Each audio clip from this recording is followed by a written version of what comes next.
கொத்துக்கறி முட்டை கோலா. தேவையான பொருட்கள்: கொத்துக்கறி, வேக வைத்த உருளைக்கிழங்கு, புதினா, கொத்தமல்லி, வெங்காயம், முட்டை, இஞ்சி பூண்டு விழுது, பச்சை மிளகாய், எண்ணெய், ரவை, உப்பு, சோள மாவு, மைதா மாவு, மஞ்சள் தூள், தனியாத்தூள், மிளகாய்த்தூள், ஜீரகத்தூள், கரம் மசாலா தூள். செய்முறை: வேக வைத்த உருளைக்கிழங்கை துருவி வைத்துக் கொள்ளவும். வெங்காயம், கொத்தமல்லி, புதினா, பச்சை மிளகாய் ஆகியவற்றை பொடியாக நறுக்கி வைத்துக் கொள்ளவும். முட்டையை தனியாக ஒரு பாத்திரத்தில் அடித்து வைத்துக் கொள்ளவும். இப்போது சோள மாவு, மைதா மாவு ஆகியவற்றை சிறிதளவு தண்ணீர் சேர்த்து கலந்து வைத்துக் கொள்ளவும்.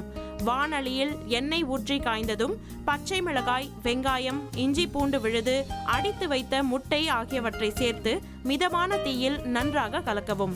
இதற்கிடையே மற்றொரு வாணலியில் பொரிக்க தேவையான அளவு எண்ணெய் ஊற்றி காயவிடவும். இப்போது முட்டை கலவையில் கொத்துக்கறியை சேர்த்து வதக்கவும்.